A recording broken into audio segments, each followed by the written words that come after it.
Bom dia a todas e todos, prazer de estar aqui com vocês nesse segundo webinário do Fórum do Mar Patagônico. Hoje vamos tratar sobre uma rede de conservação efetiva. Todos os participantes podem ouvir em português ou espanhol e podem selecionar essa opção na opção de interpretação, clicando na língua desejada. As perguntas devem ser feitas através do espaço Q&A, perguntas e respostas. Eu sou Vitória Matamoros, sou diretora da Fundação Mudança Democrática, parte do Fórum dos Inícios. Hoje temos a possibilidade de ter um painel muito especial, de luxo. Gilberto Salles do Brasil, Lucia Bartosag do Uruguai, Valder Gutz, do Chile, e Puricanal da Espanha. O Fórum para a Conservação do Mar Patagônico e Áreas de Influência tem um projeto que busca proteger a biodiversidade marinha na Argentina e no Chile. Esse projeto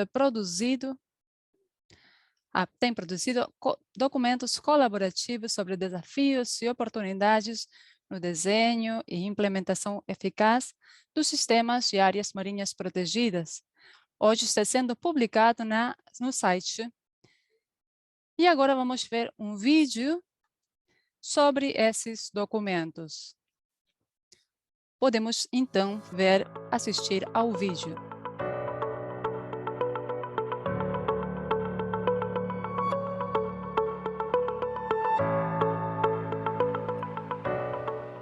Os países do Cone Sul partilham ecossistemas marinhos que têm uma diversidade única, com muitas espécies e predadores de tope que se deslocam por todo esse grande espaço marinho ao longo de seu ciclo de vida. Eles atravessam grandes distâncias e não respeitam fronteiras. Então, o mar Patagônico é uma definição operacional utilizada pelo Fórum para referir-se ao espaço marinho da Patagônia chilena, as águas argentinas, uruguaias e do sul do Brasil, incluindo as águas internacionais. O Fórum para a Conservação do Mar Patagônico e Áreas de Influência foi estabelecido em 2004, hoje tem 23 organizações da sociedade civil trabalhando nos 4 países da região. Tem atualmente um projeto de fortalecimento das áreas marinhas protegidas no Chile e na Argentina, com o apoio da Oceans 5 e da Fundação Packard. A urgência para lidar com a conservação marinha em nossa região, hoje, tem a ver com os fatores humanos que ameaçam a biodiversidade e o funcionamento do ecossistema. Há algumas consequências negativas dos usos extrativos, a existência das cidades, o transporte marítimo, a pesca, de um lado, e de outro lado, a grande ameaça global, que é a mudança climática, que está provocando o aquecimento das águas em muitas áreas do mar, gerando um grande transtorno no ecossistema marinho. Perante essa grande ameaça, existem ferramentas de gestão que os países estão colocando na prática. Uma delas, talvez a principal, são as áreas marinhas protegidas, como espaços delimitados legalmente designados que têm o fim de proteger a biodiversidade, os processos ecológicos e os valores culturais. Tudo isso em longo prazo. As áreas marinhas protegidas, além dos benefícios ambientais, têm benefícios sociais e econômicos. Por exemplo, elas favorecem a regeneração da pesca e apoiam o desenvolvimento do turismo de natureza. O Cone Sul tem um número de áreas marinhas protegidas declaradas pelos países, até 42% no Chile, 8% na Argentina. Essas áreas marinhas protegidas, precisam ser integradas em redes para que elas possam resistir e persistir às ameaças da mudança climática. Os desafios que temos com as áreas marinhas protegidas da nossa região é que ainda não estamos protegendo todos os espaços marinhos relevantes para a biodiversidade. Pensar que no Uruguai temos menos de 1% protegido e no sul diretamente não há áreas marinhas protegidas. E o centro e norte da Argentina também não. O fórum está conduzindo pesquisas colaborativas sobre diferentes assuntos que têm a ver com as áreas marinhas protegidas, como, por exemplo, está trabalhando sobre a eficácia da gestão, o financiamento e a gestão sustentável da pesca nas áreas marinhas protegidas de usos múltiplos. Essas pesquisas colaborativas estão sendo publicadas e elas estão disponíveis no site do fórum.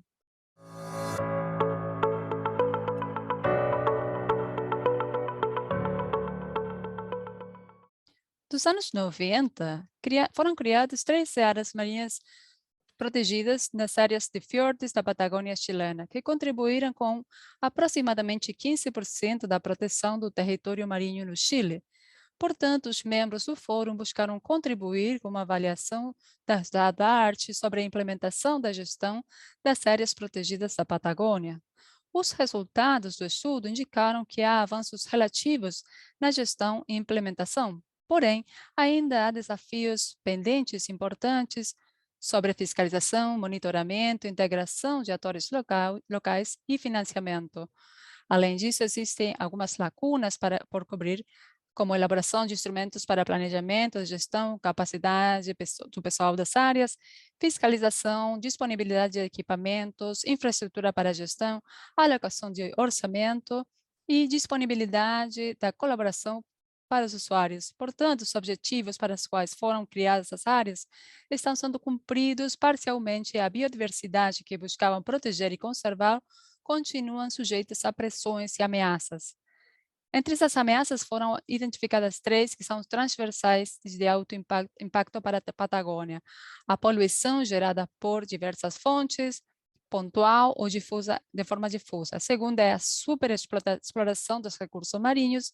E o terceiro são os efeitos prejudiciais da navegação sem controle, associada à introdução de espécies exóticas, produtos das águas de lastro, bem como os riscos de colisão com grandes mamíferos marinhos. Da mesma forma, em grande parte das áreas, é desconhecido qual o alcance e efeito dessas ameaças à biodiversidade, mas principalmente a falta de conhecimento sobre os efeitos e consequências das mudanças climáticas sobre a saúde dos ecossistemas. A declaração das áreas marinhas protegidas em muitos quilômetros quadrados, pelo menos 15% do território nacional do Chile, contribuiu ao cumprimento parcial dos compromissos nacionais e internacionais do país. Porém, a gestão das 13 áreas marinhas protegidas que compõem a rede patagônica ainda não cumprem todos os objetivos. Para implementar efetivamente essas áreas marinhas protegidas, precisamos impulsar o investimento e desenvolvimento da capacitação e tecnologia. Independentemente do exposto, identificamos algumas oportunidades que buscam melhorar a efetividade da gestão das áreas marinhas protegidas na Patagônia. De um lado, a colaboração e coordenação eficazes entre serviços públicos e organizações locais, como uma oportunidade de fortalecimento da gestão. Há algumas iniciativas que estão sendo executadas há alguns anos, como a Escola de Gestão, que é liderada pelo Fórum para a Conservação do Mar Patagônico. Da mesma forma, a coordenação entre agências governamentais para maximizar os recursos humanos, o Ministério do Meio Ambiente, Sernapesca, Subpesca, CONAF e a Marinha. E também iniciativas de rastreabilidade e certificação de atividades que podem aumentar o valor dos serviços ecossistêmicos e nas áreas marinhas protegidas e áreas adjacentes. O desenvolvimento tem a ver com a sociedade civil, pesquisadores locais e nacionais que podem contribuir das ciências sobre o estado da biodiversidade das áreas marinhas protegidas e, dessa maneira, servem para avaliar o possível controle ou mitigação das ameaças ou ações de conservação sobre o estado de saúde dos ecossistemas, espécies e os benefícios que trazem as áreas marinhas protegidas. Assim, devemos avançar em algumas ações estratégicas e o compromisso de todos os atores é preciso, de tanto local, em nível local, regional e nacional, que permitam ter essas áreas implementadas em longo prazo por parte do Estado.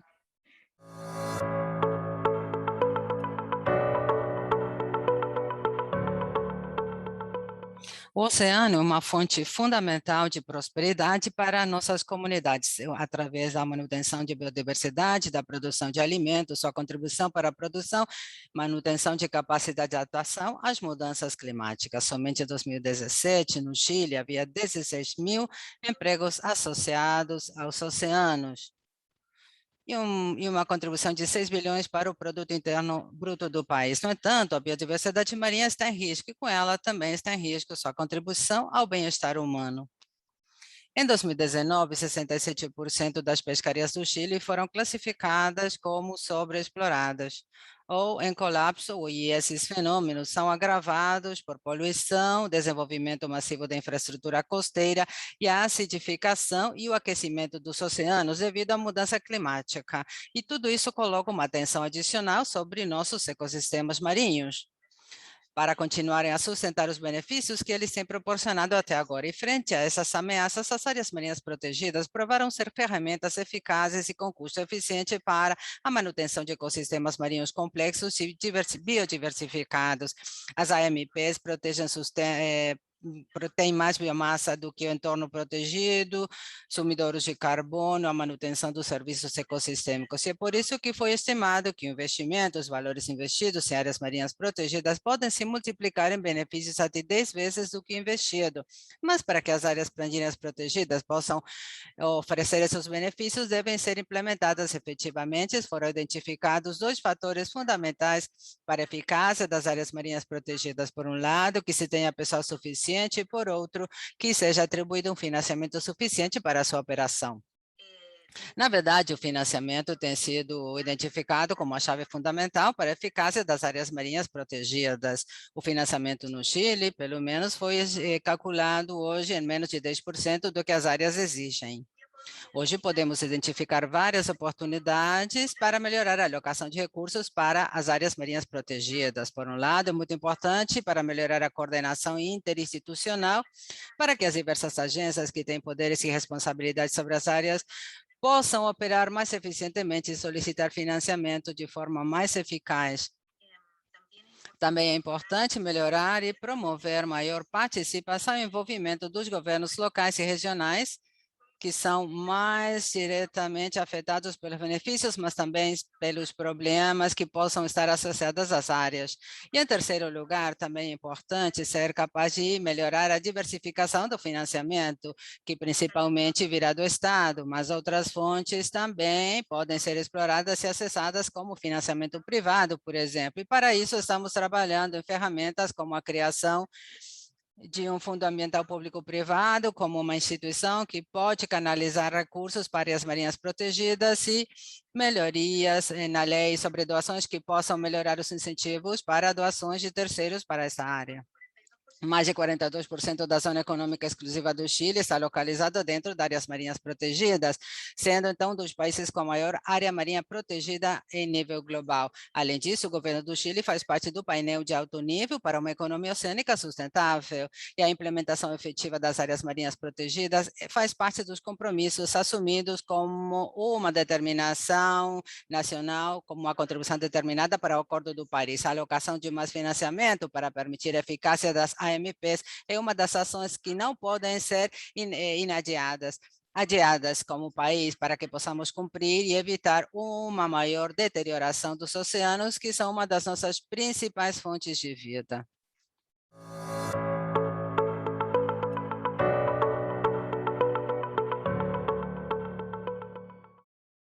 Com a criação da área marinha protegida, na Mucurabancuburu, 2013, a Argentina cria a primeira área marinha na zona econômica exclusiva, protegendo 28 mil quilômetros quadrados.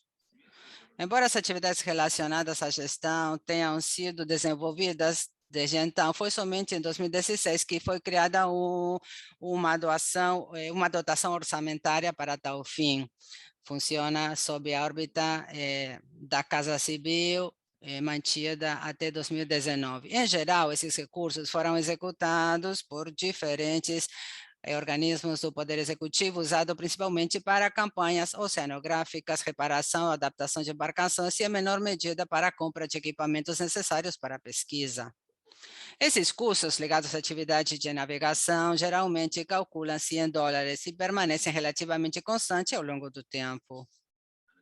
Analisando o orçamento, o que descobrimos é que o investimento variava entre 3.700 pesos por quilômetro quadrado em 2016 para 156 pesos por quilômetro quadrado para o orçamento 2021.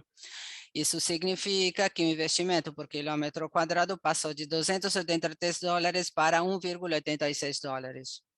Esse processo de desinvestimento foi resultado de vários fatores.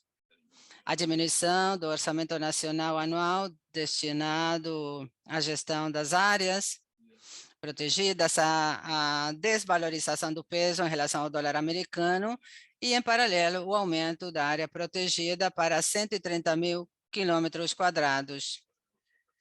A partir de 2018, com a criação de áreas protegidas na Mucura, Bancoburu 2 e Jaganes, sem o aumento de uma dotação orçamentária proporcional ao aumento da superfície. E essa falta de orçamento coloca em risco a gestão eficaz das áreas marinhas protegidas. É por isso que fizemos um cálculo de brecha de financiamento sobre o orçamento aprovado para 2020, baseado no modelo matemático utilizado no mundo todo. Isso deu uma brecha de financiamento para o sistema de aproximadamente 70%, 270 milhões de pesos, o seu equivalente em dólares, 3.900.000. Com a redução do orçamento, a atual brecha do financiamento identificada e tendo no horizonte o crescimento do Sistema Nacional de AMPs, é necessário fortalecer as estratégias de financiamento do sistema. Uma das oportunidades mais óbvias é aprofundar na articulação com aquelas instituições que, com as suas competências complementares, podem contribuir para a gestão de áreas marinhas protegidas, não apenas para otimizar o uso dos recursos, também para promover que essas instituições incorporem atividades em suas linhas orçamentárias. Outra oportunidade associada à diversificação das fontes. A administração de parques nacionais conta com uma vasta experiência na gestão de seus próprios recursos, complementando o orçamento do Tesouro Nacional, seja pela cobrança de licenças, taxas ou infrações, de modo que a incorporação de receitas ao Sistema Nacional de MPs provenientes de multas e penalidades poderia ser um bom complemento. Uma alternativa mais distante, mas não menos importante, pode vir de mecanismos financeiros associados com o papel que as MPs têm como ferramentas para a conservação da biodiversidade, provisão de serviços e ecossistemas e mitigação de efeitos das mudanças climáticas globais. E para essa diversificação é essencial que haja um fundo específico do Sistema Nacional de AMPs que lhe permita receber recursos de fontes alternativas, sejam elas públicas, privadas ou de cooperação internacional, que complementem o orçamento dado pelo Tesouro Nacional.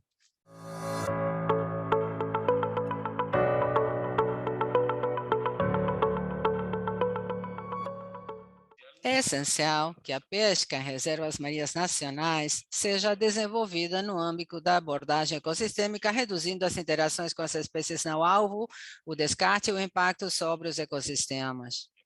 Nesse sentido, a coordenação e o compromisso entre as autoridades envolvidas nessas áreas e no setor da pesca permitirá o desenvolvimento de um setor integrado dos recursos naturais. A avaliação periódica dos objetivos e indicadores de cada área levará a respostas adaptativas às condições em mudança, incluindo a influência da mudança climática. Essas reservas marinhas nacionais, com abordagem ecossistêmica da pesca, implementando as melhores práticas de pesca, podem servir como verdadeiros laboratórios em grande escala, a partir do qual podem ser replicadas essas experiências em cada canto do mar argentino. Reservas marinhas nacionais são espaços onde é necessário compatibilizar a conservação da biodiversidade e a pesca sustentável. No âmbito de uma participação, plano de gestão participativa, não há dúvida de que o diálogo frutífero e o intercâmbio de informações tornarão possível melhorar tanto o conhecimento científico como a experiência acumulada após tantos anos de trabalho na região. Dessa forma, será possível chegar a um consenso sobre práticas de pesca responsável, que garanta a sustentabilidade da atividade, como estabelecido nos objetivos das áreas. Os sistemas de certificação nos fornecem normas que nos permitem avaliar o desempenho da pesca e garantir ou melhorar a situação comercial das empresas. A pesca em áreas marinhas protegidas poderia proporcionar um valor de qualidade ambiental adicional diante de mercados cada vez mais exigentes em termos de origem e a sustentabilidade do que é consumido. Nosso objetivo é assegurar que os planos de manejo da pesca nas áreas das reservas marinhas nacionais façam parte do caminho em direção a uma governança integrada, participativa e consensual nos espaços marinhos de nosso país.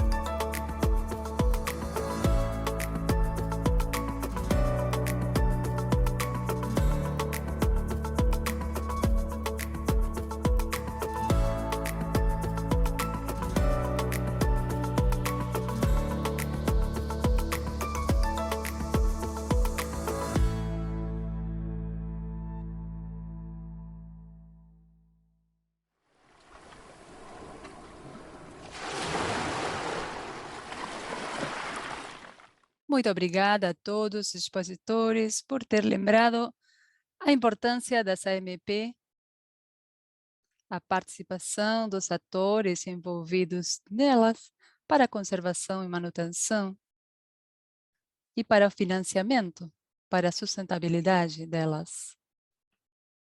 Vamos começar o conversatório desse segundo webinário.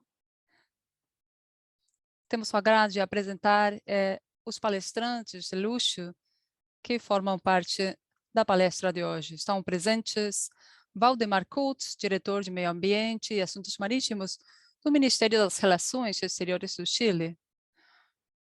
Vamos pedir, por favor, que liguem as câmeras. Está também Puri Canals, doutora em Ciências Biológicas e presidente da Rede Mediterrânea de Gestores de Áreas Marinhas Protegidas. Gilberto Sales, especialista em gestão de áreas marinhas protegidas do Instituto Chico Mendes de Conservação da Biodiversidade. Lucia Bartesaghi, licenciada em Ciências Biológicas e Geográficas e mestre em Ecologia, diretora do Sistema Nacional de Áreas Protegidas do Ministério do Ambiente do Uruguai. Prazer de estar com vocês hoje. Vamos começar essa conversa com a seguinte pergunta, que vai para todos vocês. Levando em consideração os desafios de efetividade da gestão que enfrentam as áreas marinhas protegidas no Cone Sul, quais são as boas práticas que poderiam ser empregadas para alcançar uma gestão mais efetiva? Vamos passar a palavra, então, para o senhor Valdemar. Obrigado pelo convite, obrigado pela pergunta. Não forma parte da esfera da minha competência, mas posso fazer alguns comentários. Em primeiro lugar, temos que levar em conta a criação das AMP, a forma mais efetiva de proteger os oceanos. A nossa perspectiva é que o oceano é a chave, ou uma das chaves mais relevantes para combater a mudança climática e, portanto, criamos uma série de áreas marinhas protegidas, onde a chancelaria cumpriu uma parte muito importante, protagônica, de 2014, com a liderança da chancelaria, com Heraldo Munhoz. Criamos uma enorme área marinha protegida numa das nossas ilhas oceânicas, São Ambrósio, com mais de 300 mil quilômetros quadrados, quase a superfície de uma das regiões do Chile. Para isso, temos que gerar um processo muito relevante. É convencer a quem está envolvido, quem está dedicado à pesca nessas áreas sobre os benefícios da criação de uma área protegida marinha. Quando falamos do mundo da pesca, temos que falar na sua própria língua. E por isso colocamos que uma AMP não é apenas a proteção da vida oceânica, mas também é fundamental na recuperação dessas áreas. Segundo, temos que envolver todas as comunidades e povos originários que tem nessa região. Outra questão que achamos fundamental, que devemos impulsar, e que foi muito fortemente tratado, é a proteção. Porque além de gerar orçamentos ou impulsar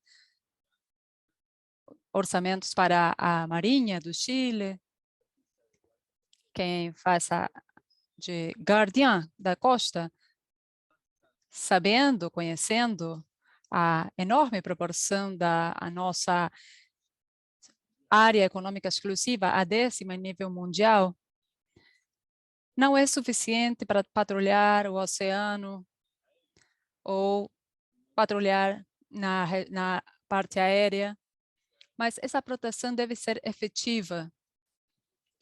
Precisamos fazer uso de tecnologias no alcance da nossa mão,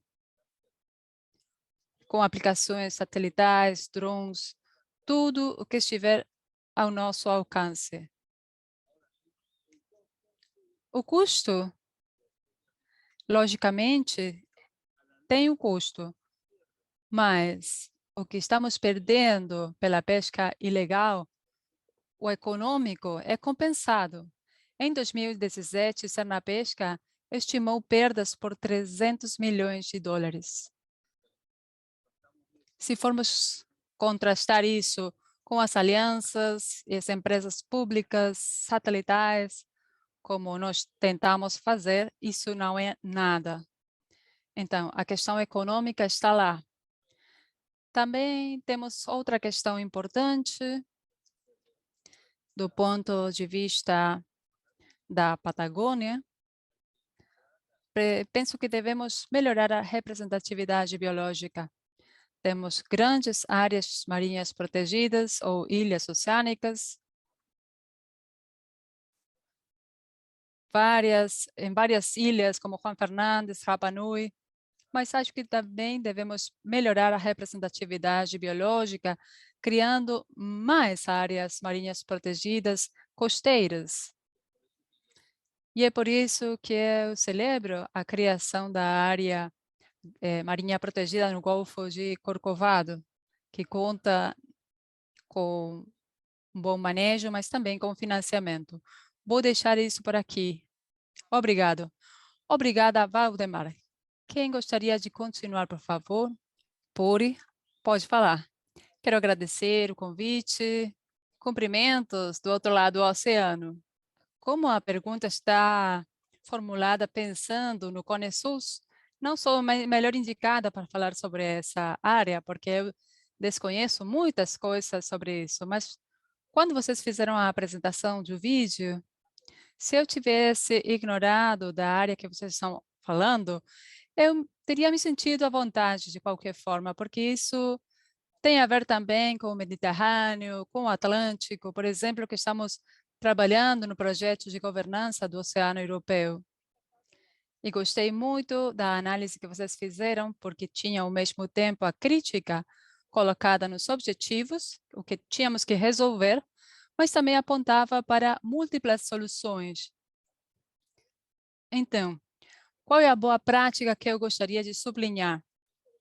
O fomento dessa visão sistêmica e ecossistêmica ao mesmo tempo, não apenas no ecossistema da natureza, mas também no sistema humano. Então, como podemos implicar os diferentes níveis de administração pública? Quais são os pontos de encaixe com as atividades que são desenvolvidas do setor privado? Como podem ser incentivados os financiamentos? Tudo isso talvez vamos discutir ao longo do webinário, mas achei um bom ponto de início, porque acho que a mensagem mais importante junto com a necessidade de conservar os nossos ecossistemas marinhos, é entender a complexidade.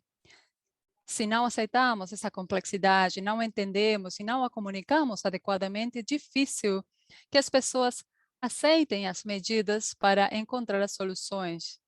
Então, dessa complexidade que eu gostaria de lançar, e acho que é fundamental para melhorar essa efetividade, eficácia da gestão, é tudo que representa a troca de intercâmbios de experiências em nível de gestores, de administradores AMPs. Costumamos pensar que, quando falamos em treinamento, devemos enviar as pessoas a se formar nas melhores universidades, o que não é mau, mas é inviável para um grande número das pessoas que estão trabalhando nesses espaços. Então, criar espaços de encontro, de troca, de intercâmbio com outros gestores não é tão difícil. De fato, o fórum é um desses espaços que estão levando isso de forma bem-sucedida, e também com outras redes.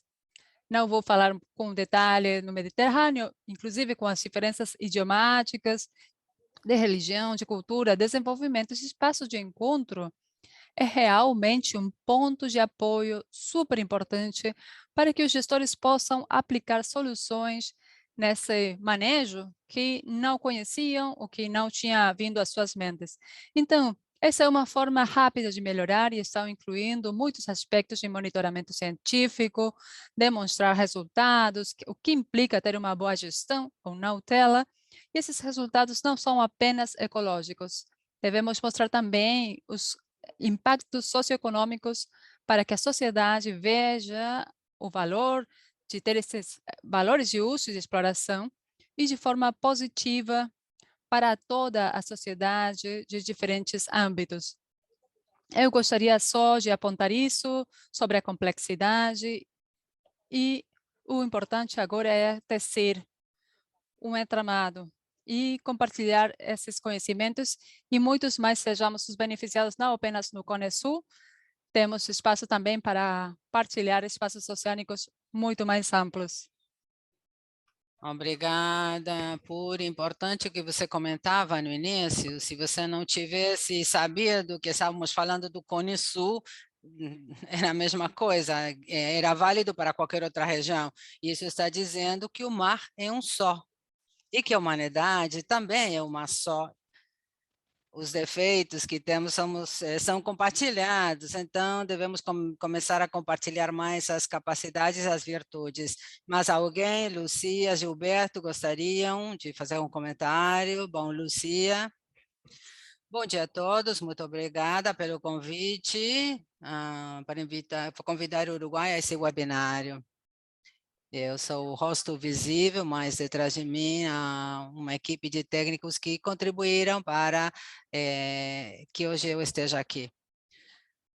Contextualizar o Uruguai, em primeiro lugar, acho que seria legal com relação à pergunta efetividade de gestão das áreas protegidas. O Uruguai, para além dos desafios da efetividade da gestão que todos os países enfrentam, custos de gestão é necessidade de recursos humanos, investimento, orçamento, para ter essa sustentabilidade financeira, surge a necessidade de aumentar a percentagem de superfície marinha dentro do SNAP. Hoje, o Uruguai tem 0,7% da superfície dentro do sistema. Essas áreas protegidas que estão dentro das 5 milhas náuticas. Por sua vez, a gestão das áreas também estão mais focadas em aspectos mais continentais do que marinhos. Então, estamos com esse desafio, em primeiro lugar, de crescimento. Mas, bom, temos a chance que a conjuntura atual há um engajamento, vontade política para alcançar 10% do território marinho sob proteção no Sistema Nacional de Áreas Protegidas. E a oportunidade de contar, de certo modo, digamos, contar com a experiência dos países da região, sobre quais foram as coisas bem feitas, as coisas não tão bem feitas, digamos, no planejamento da gestão das áreas. O vídeo resume muito bem quais são os desafios Então, mesmo estamos atrás e contamos com a experiência de vocês que nos ajudam a dar passos mais seguros. Devemos, digamos, embora tenhamos que inventar algumas coisas, há já algumas coisas inventadas, né? Então, a necessidade de criar áreas protegidas com objetivo de gestão clara, a fim de ter uma gestão eficaz, com adequado modelo de governança envolvendo as diferentes instituições e organizações que possam participar da gestão das áreas marinhas protegidas, com funções claras e, nesse contexto, com uma articulação e uma coordenação para o financiamento das áreas marinhas, a fim de otimizar quais são os escassos recursos disponíveis de que dispõem os países, né? O Uruguai não é a exceção para uma correta gestão das áreas protegidas para assim alcançar os objetivos pelos quais as áreas são criadas. Por sua vez, a necessidade de contar com recursos humanos formados, específicos na gestão das áreas marinhas protegidas, Purificação falou das trocas de experiências entre gestores das áreas marinhas. O Uruguai teve a chance de participar da Escola de Áreas Marinhas Protegidas, uma experiência muito enriquecedora para os técnicos que participaram. Nessas trocas, além da aprendizagem, a troca com outros gestores é muito importante. E, como desafio, a necessidade de contar com mais recursos, alcançar a sustentabilidade financeira das áreas criadas, a fim de cumprir com os objetivos de conservação e de gestão pelo qual as áreas são criadas. E, nesse sentido, uma possibilidade não é que seja praticado de forma sistemática, porém a necessidade de planos de financiamento compartilhados entre as instituições que fazem parte do modelo de governança da cada área protegida, especificar o que coloca cada a contribuição, né, a fim de ter um aproveitamento mais ótimo dos recursos disponíveis na gestão das áreas. E, bom, depois, a necessidade de fazer uma avaliação dessa efetividade da gestão das áreas. Uma avaliação contínua, a fim de identificar onde estão as fraquezas, onde está essas pendências da gestão para nos focalizar e direcionar os recursos necessários para melhorar os indicadores de gestão, de conservação e de impacto também para o bem-estar humano. Obrigada, Lucia. É importante o que você falou em relação às políticas públicas, a necessidade de contar com políticas para a conservação e para a expansão das áreas marinhas protegidas, que propondo a articulação de diversos atores para tal fim. Gilberto, gostaria de fazer um comentário? E assim, eu creio que o que colocou Puri, né, e Lúcia, me levou assim a colocar uma visão talvez de mais longo prazo, não? Dentro do que vem sendo o crescimento em termos de importância, de reconhecimento e de capacidade de gestão de áreas protegidas marinhas, né? E assim como o Puri disse que poderia ser qualquer lugar do mundo, né? A descrição foi feita para o mar Patagônico, eu também diria que no tempo as questões parecem as mesmas do que discutimos, por exemplo, em Santa Marta em 98, né? Congresso Latino-Americano de Parques, houve uma oficina de áreas protegidas marinhas, né? E mais ou menos as questões eram as mesmas, não? Pelo menos aquelas queixas, não, principais, de precariedade, de falta de pessoal, falta de financiamento e capacidade para a gestão, a complexidade que também Puri trouxe, né, como um fator a ser levado em conta, porque a gestão de áreas protegidas, sejam terrestres ou marinhas, é como um governo dentro do outro, né? Principalmente áreas de uso sustentável. Essas áreas elas acabam por ter que reproduzir em uma escala menor instrumentos de gestão que você usa para para todo o país. Por exemplo, a gestão pesqueira que o Valdemar trouxe, não? As grandes áreas marinhas que foram criadas recentemente, inclusive batendo metas, né, da Convenção da Biodiversidade, elas no Brasil também foram criadas. Em 2018, 2 áreas marinhas com 40 milhões de hectares cada uma, de uso sustentável, e que geram, então, esse problema, que eu diria, de uma distância, né? A distância entre o tipo ideal que nós supomos, né, deveria existir para geri-las, toda a estrutura de monitoramento, pesquisa que Lúcia trouxe também, né, necessária para que a unidade de conservação, a área protegida, funcione, né, tenha sua gestão minimamente realizada, e o tipo ideal e o mundo real no qual nós vivemos, com restrições orçamentárias, dificuldades de todas, o que eu não vou repetir aqui. Então, eu acho que conviver com essa distância, né, ter uma noção de que é um caminhar, né, na busca de uma aproximação de um tipo ideal, e não é um passe de mágica. Então, eu tenho visto que, ao longo do tempo, a gestão das áreas protegidas marinhas, e não só as marinhas, mas que eu acompanho mais de perto, elas passam por momentos de altos e baixos ao longo do tempo, e isso gera muita turbulência, né? Isso é motivado por várias causas. Questões políticas, por exemplo, que não dominamos, né? Mudanças de governo, mudanças de instituições. Nós vemos recentemente no Brasil criação de novos institutos, no Uruguai também. Então, isso tudo gera uma instabilidade muito grande para gestores das áreas, né? Então, isso também tem que ser levado em conta. Então, lidar melhor com essas instabilidades, principalmente na área pública, né? Eu acho que é um desafio muito importante que os grupos gestores têm que se adaptar, têm que ter resiliência e uma visão de curto, médio e longo prazo. Eu acho que isso talvez seja o desafio mais difícil de enfrentar ao longo do tempo para o que podemos imaginar um crescimento linear da gestão. Isso na realidade não acontece, né?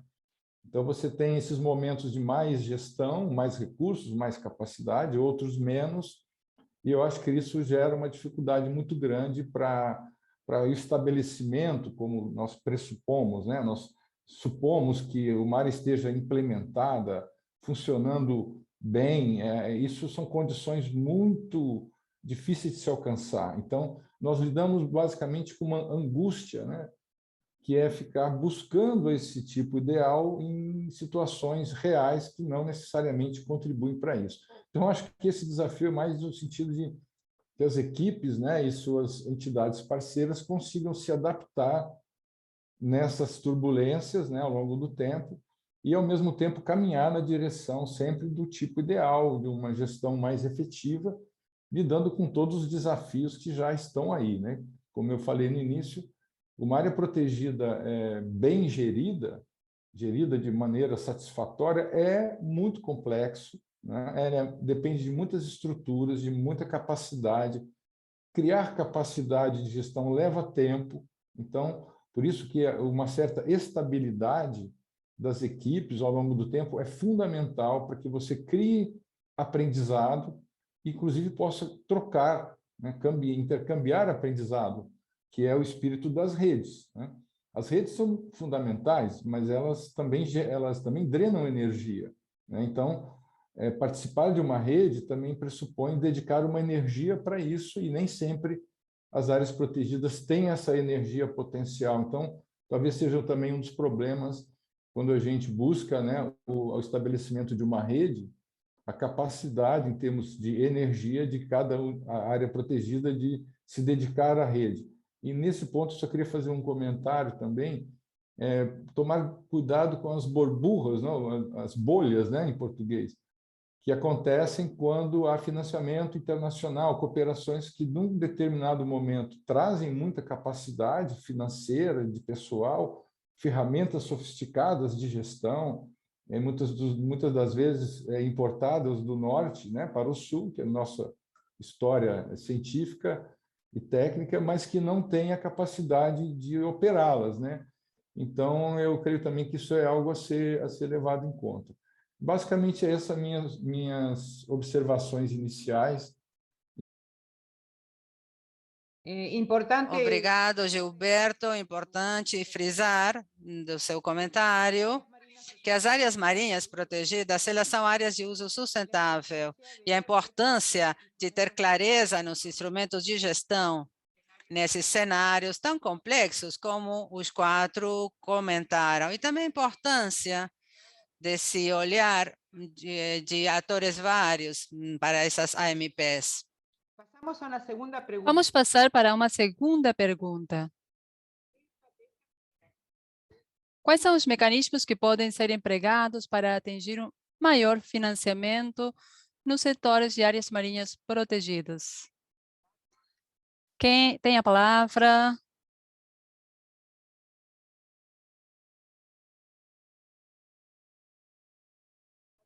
Valdemar. Vou lembrar que temos tempo limitado. Quando entramos em contato, eu disse que às vezes se ouvir uma pessoa pouco agradável quando eu corto a palavra, mas, por favor, tenham paciência para mim nesse papel que estou cumprindo. Tudo bem, eu fui breve antes e vou tentar ser breve também agora. Eu queria salientar 2 pontos fundamentais. E da nossa chancelaria, da perspectiva, vamos dizer, política, eu queria salientar uma coisa fundamental que nós pensamos, a criação de AMPs é da forma mais efetiva de proteger o oceano. Por que queremos proteger o oceano? Porque pensamos que é a forma mais eficaz de encarar os problemas que o mundo tem hoje, em particular a mudança climática. Então, vemos que esses 3 processos, mudança climática, biodiversidade, que temos que proteger 30% do oceano em nível global. E o acordo de alta mar, cujo objetivo é proteger a biodiversidade marinha, além das nações, e criar uma rede ampla de áreas marinhas protegidas, forma parte desse pensamento. Indo para a questão pontual, acho que é necessário salientar que essas áreas marinhas protegidas, na luta, no combate à mudança climática, fazem com que os ecossistemas marinhos, como manglares,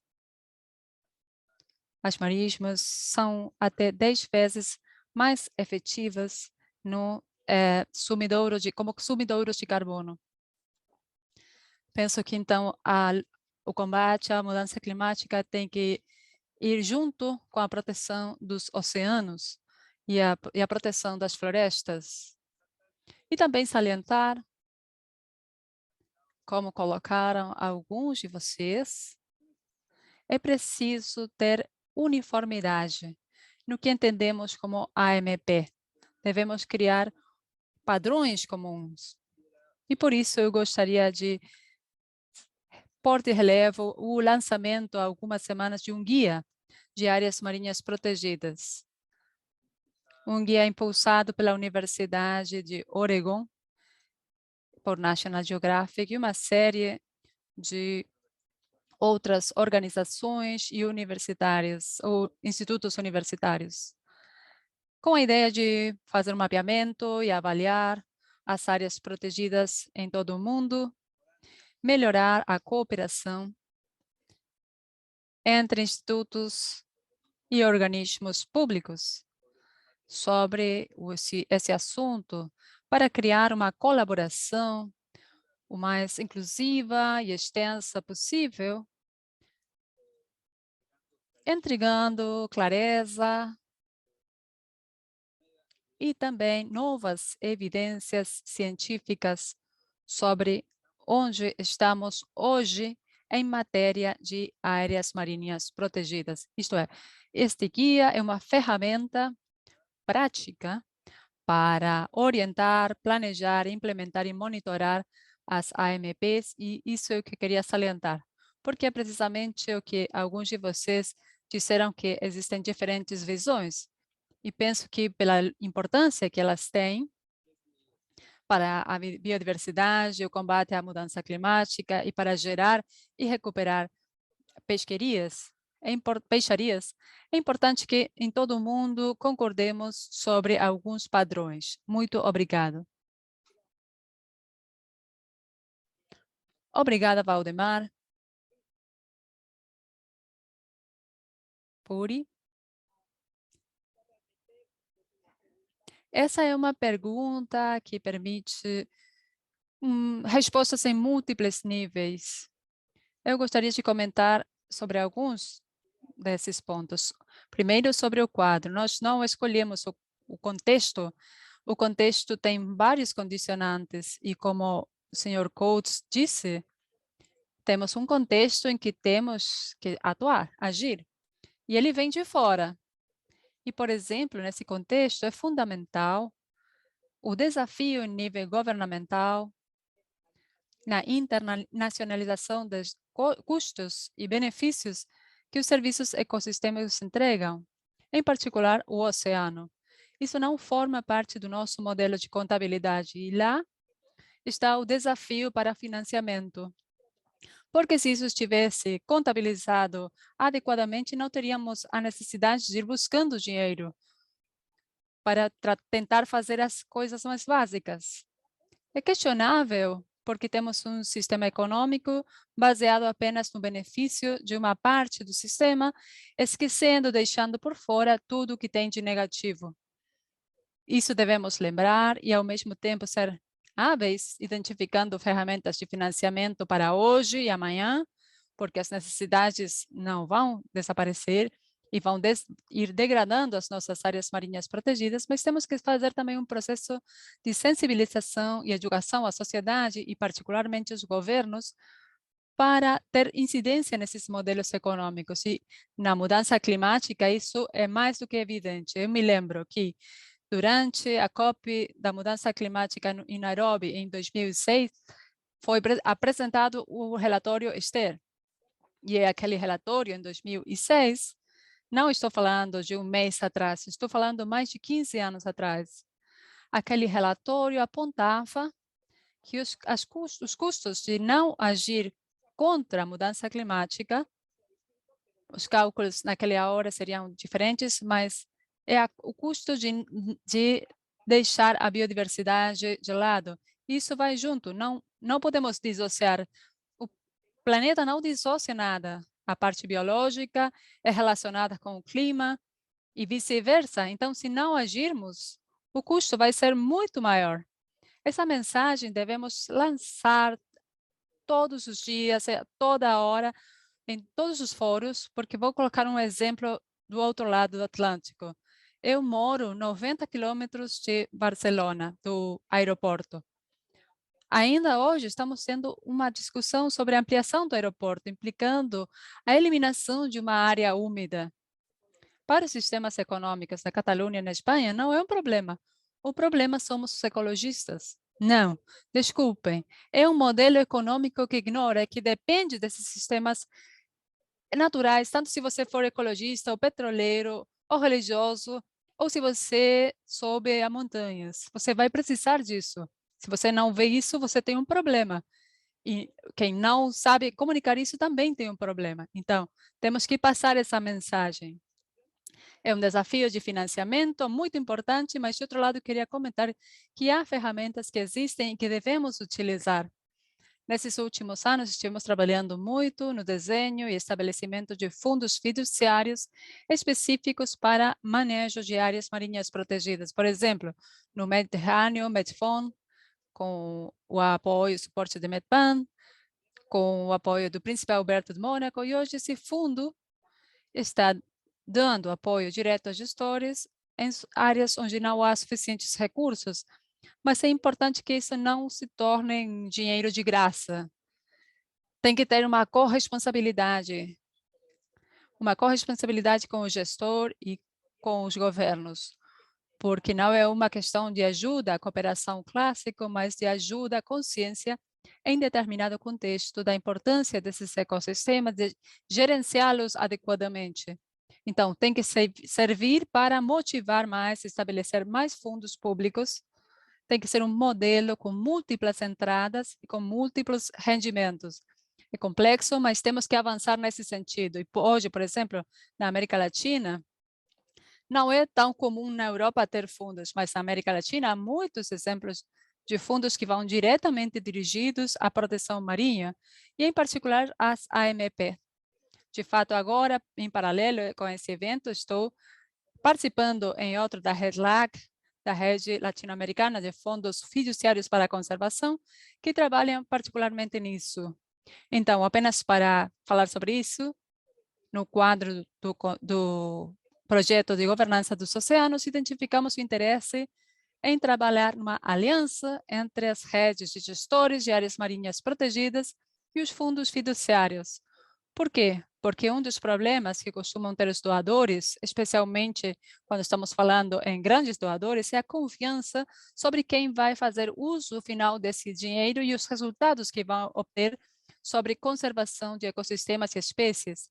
Essa garantia pode ser outorgada pelo gestor, mas dificilmente vai poder garantir o manejo de grandes fundos, porque tem um aspecto financeiro que não temos nas últimas escalas da conservação. Então, trabalhar em forma conjunta com estruturas especialistas em gerenciar de recursos e, ao mesmo tempo, com quem depois vai fazer o trabalho final, achamos que é estratégia inovadora que pode dar confiança a muitos doadores. Por exemplo, o Medfund, que eu comentei, em Medpan, estamos projetando algo que já foi aprovado para financiar apenas, agora são 5 milhões de dólares, 4 milhões para reforçar o fundo fiduciário e 1 milhão que vai ser gerenciado por Medpan para treinamento dos gestores. Então, esse tipo de fórmulas inovadoras permitem obter máximos resultados, dar garantias em todos os níveis do uso do dinheiro, do movimento econômico até a utilização final em termos de conservação e na aplicação a objetivos tangíveis de conservação que deem resultados. Eu queria compartilhar isso porque depois vamos continuar trabalhando, o Fórum Patagônico está implicado também, e um modelo que não é limitado apenas ao Mediterrâneo ou Atlântico, mas que pode ser um apoio maravilhoso para o objetivo de 30% em 2030. Porque, me digam se não, como vai ser atingido esse nível, se não ajudarmos os governos e os gestores a mobilizar esses recursos. Devemos começar a criar estruturas fiáveis, confiáveis, eficazes e que respondam a conhecimentos já existentes, porque os inventos devemos demonstrá-los e isso leva tempo também. Acho que essa pode ser uma iniciativa muito interessante, foi lançada há poucos dias, uns 15 dias, no Congresso Natural da Natureza em Marselha e teve muita aceitação. Eu posso compartilhar mais detalhes depois. Obrigada, Puri. Lucia? Talvez para acrescentar o que falava a Purificação, o Valdemar, uma das estratégias para maior financiamento da questão das áreas é a importância de otimizar a coordenação interinstitucional da gestão das áreas protegidas, a identificação e articulação dos recursos de que dispõem as diferentes instituições, reforçar a ideia da necessidade de contar com planos de financiamento compartilhados entre as instituições participantes da gestão das áreas. Isso como mecanismo para arcar com os mecanismos e com os recursos, ter financiamento para alcançar os objetivos para as quais foram criadas, e também a importância como estratégia, associação entre instituições, governo nacional, local, academias, organizações, a sociedade civil, a parceria, né, para a captação de recursos provenientes de diferentes fontes, diversificando os recursos existentes e o que mencionava Gilberto, essas bolhas, né, de bonança para poder enfrentar quando não estamos numa bolha de bonança, uma boa época, né, a diversificação de recursos para a gestão das áreas é importante para não cair num poço, né, se dependermos apenas dos recursos públicos. E a necessidade de contar com instrumentos para a captação e administração de recursos, sejam públicos, autogerados por conta de doações, enfim. E para isso o Uruguai conta com o Fundo das Áreas Protegidas, com a possibilidade da criação de fundações de áreas protegidas, mas ainda são instrumentos que apresentam fraquezas, digamos, em sua instrumentação. E para isso o Uruguai está quase iniciando um projeto de cooperação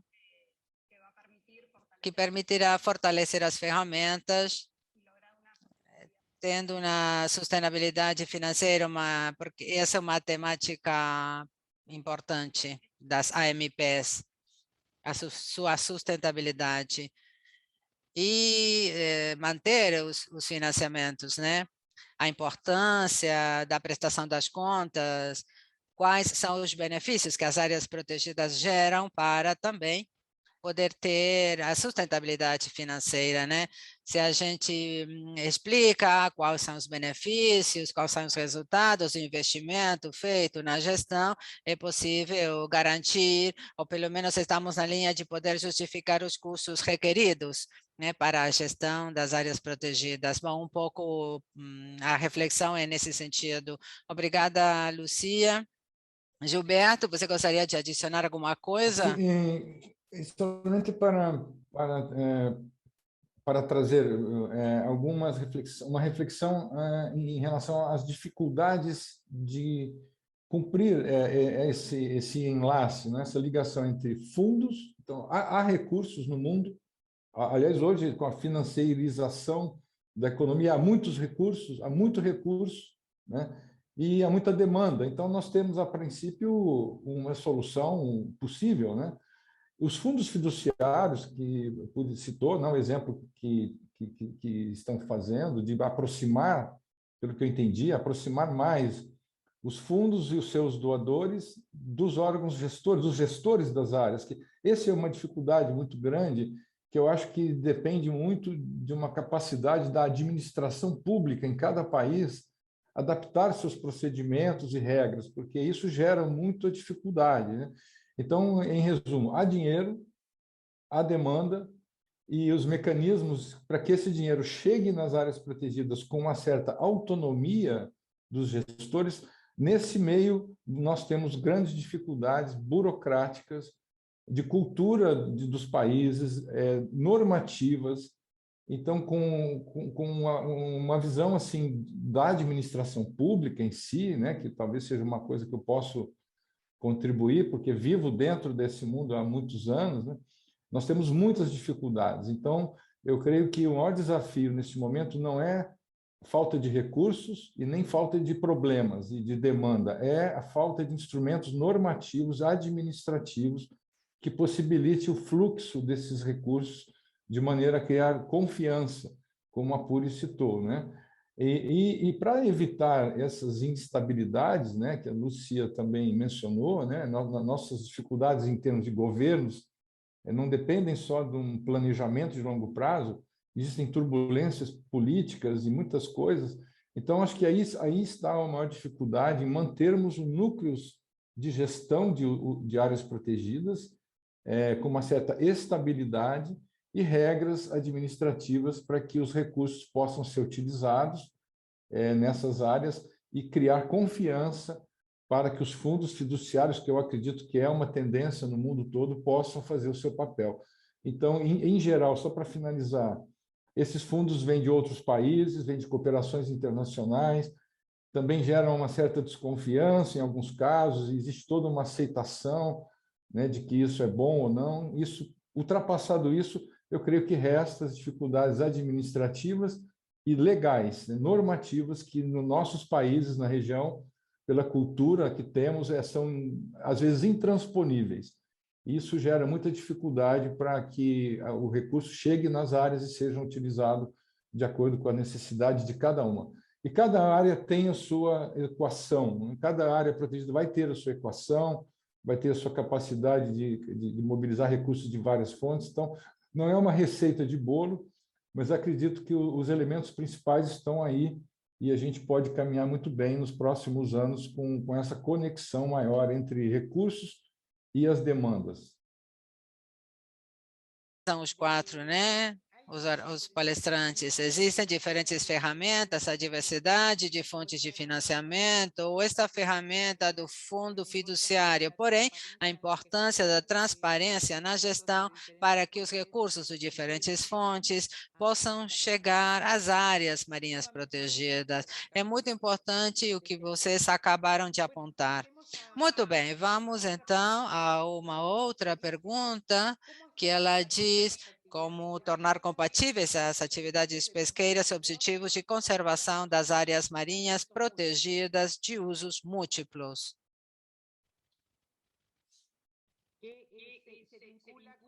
Que isso tem a ver com a ideia da área marinha sustentável.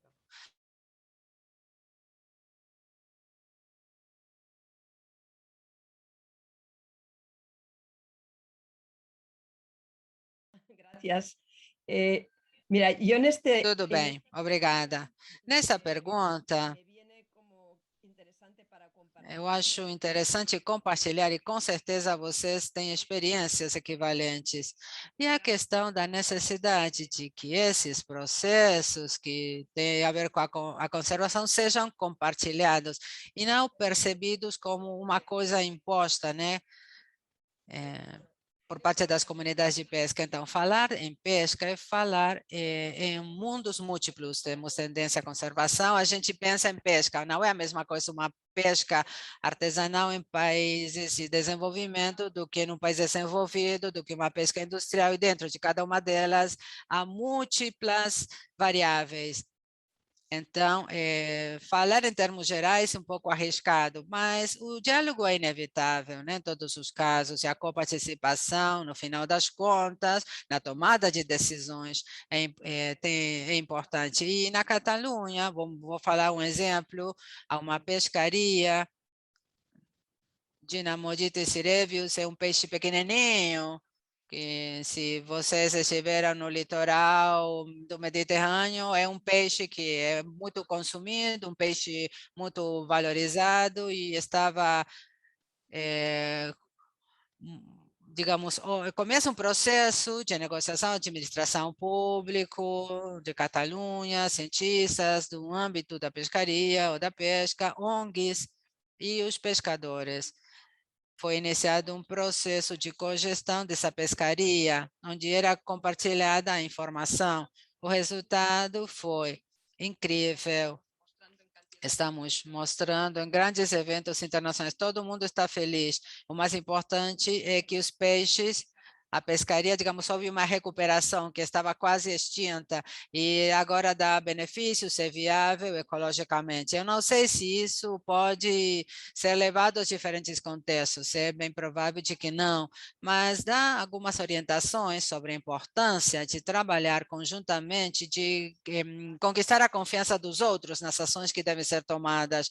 Uma das coisas que está sendo estudada da Direção-Geral da Pesca na Catalunha é como transformar isso num contexto legal, porque o problema, mais uma vez, voltemos ao contexto regulamentário, temos quadros regulamentários que são de há 2 séculos, nem sempre respondendo aos desafios na tomada de decisões atuais. Não é uma questão de governo, sabe?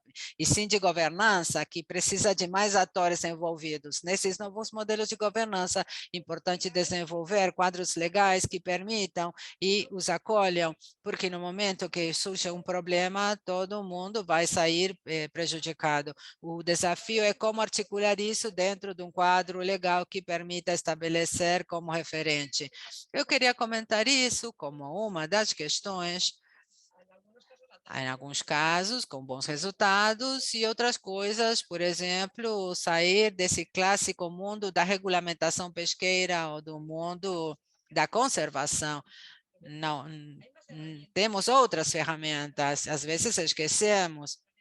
Agora lembro das ferramentas que têm a ver com a Organização Mundial dos Oceanos, a IMO, por exemplo, as áreas marinhas com especial sensibilidade, PCCA, siglas em inglês. Essas áreas permitem regular o tráfego marinho, limites de velocidade, pensando em todo o mar Patagônico, a quantidade de mamíferos marinhos que provavelmente sofrem colisões, né?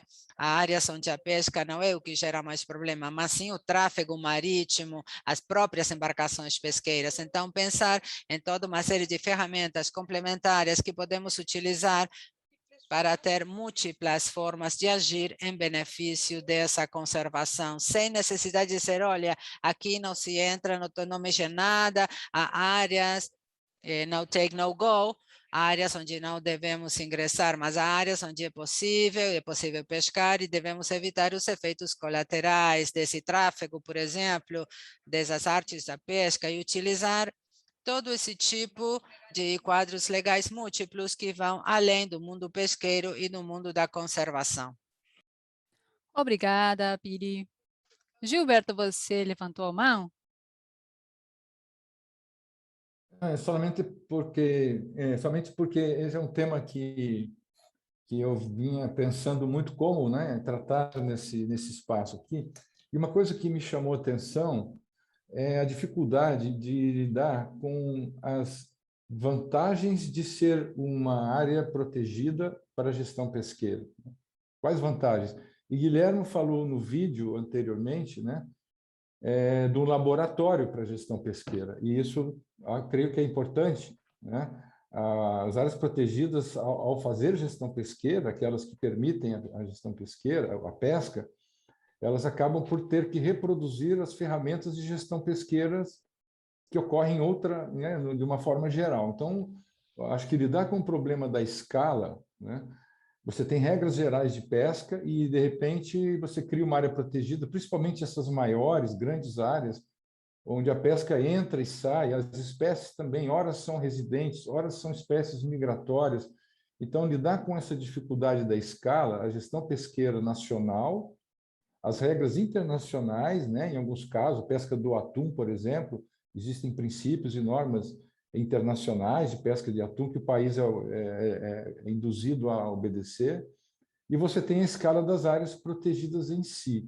Então, acho que a dificuldade de fazer administrar essas diferentes escalas tem sido um grande problema para implementar a gestão pesqueira em áreas protegidas, ao menos nas experiências que eu conheço. Então, acredito que utilizar a vantagem de ter uma área definida, uma poligonal, né, poderia ser utilizar a ideia de pertencimento, de que é uma área que é o nosso pescado, uma ideia de patrimônio, que aquele grupo de pesca, de pescadores, consigam administrar com o órgão gestor como um recurso, o seu recurso. Porque quando não há essa visão, é muito difícil implementar gestão pesqueira, ordenamento pesqueiro, né? Você depende de sanções, depende de outras ferramentas mais duras. Então, acordos de pesca em cada uma das áreas protegidas podem gerar ferramentas que acoplem bem com as regras gerais de gestão pesqueira dos países. Eu acho que essa é a dificuldade para que o laboratório, como o Guilherme ressaltou, funcione bem. Então, é possível? Mas é uma dificuldade, né? Em cada área protegida em si, vai ter que gerar ferramentas específicas para buscar a gestão pesqueira sustentável, que é o que a gente espera que seja, né? Obrigado. Obrigada, Gilberto. Sim, Lucia, pode falar. Como Gilberto, a Purificação falaram, sobre as áreas protegidas impostas, a gestão dos pescadores também, os recursos pesqueiros, e sobretudo nessa questão das áreas protegidas não serem percebidas como imposições que gerem rejeição e que depois não possam ter participação na gestão da área e que isso gere dificuldades adicionais. Eu queria salientar a importância dos processos de criação das áreas protegidas, incorporando os diferentes atores que são parte e usam essas áreas. A necessidade de ter áreas com os objetivos explícitos de conservação da biodiversidade marinha, ter clara a razão de ser dessas áreas protegidas em cada uma das áreas e, de acordo com isso, definir se a atividade pesqueira é compatível ou não. Atividade pesqueira, bem como outras atividades. E qual a medida, a modalidade em que podem ser desenvolvidas essas atividades pesqueiras, para não afetar esses objetivos de criação das áreas. E com isso, bom, as ferramentas de zonificação e modalidades de gestão pesqueira que potenciem a disponibilidade dos recursos. E também salientar a necessidade de gerenciar em forma conjunta com os organismos de gestão, um co-manejo dos recursos pesqueiros, das empresas e os pescadores e outros organismos de gestão vinculados ao espaço marinho.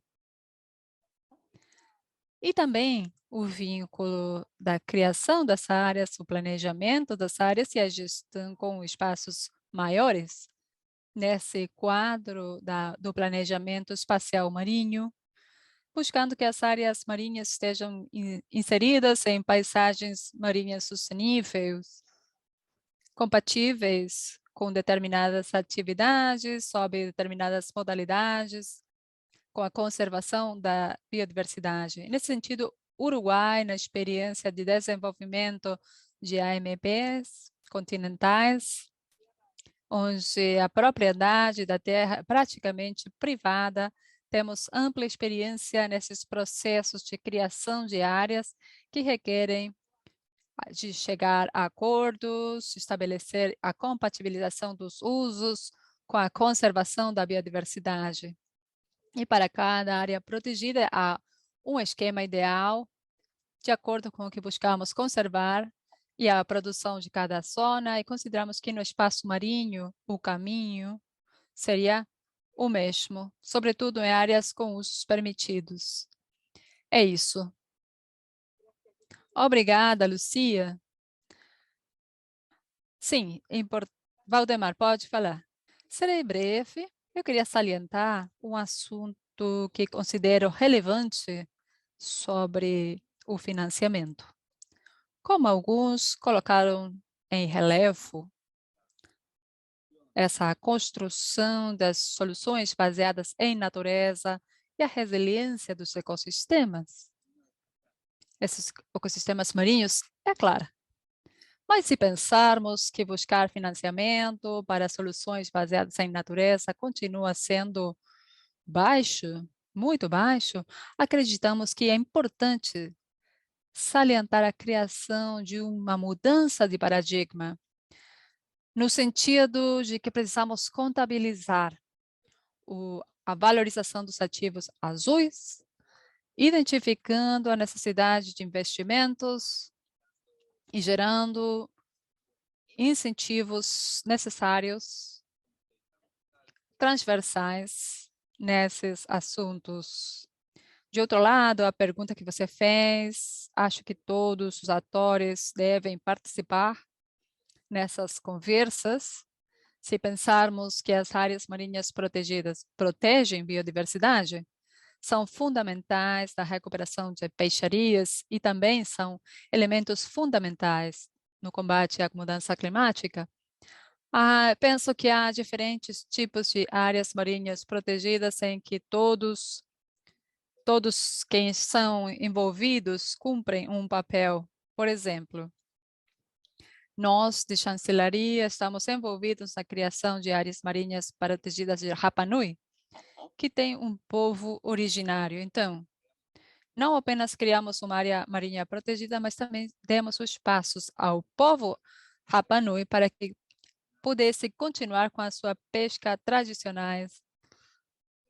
E também tudo isso pode ser compatibilizado. Eram eles mesmos que queriam uma área marinha protegida, resguardando as suas tradições.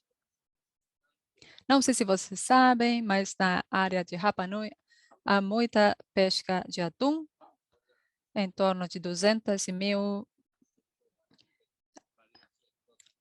Há muitas frotas de pesqueiras de águas distantes, mas também resguardando as tradições dos povos originários, como é o povo Rapa Nui. Muito obrigado.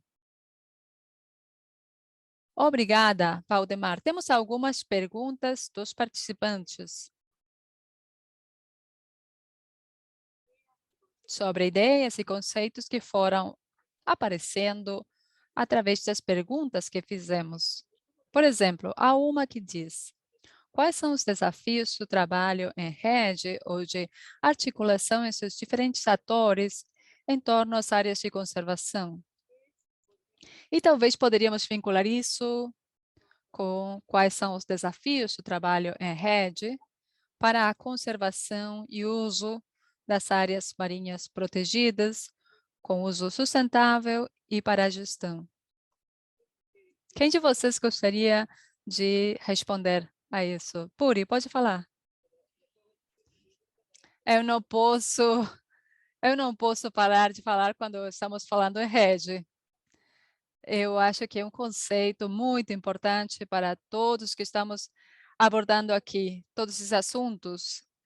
Acho ideal começar clarificando que quando falamos em redes marinhas, alguém fala em áreas ecológicas e a conectividade perto umas das outras, mas também nas redes humanas, as redes de gestores.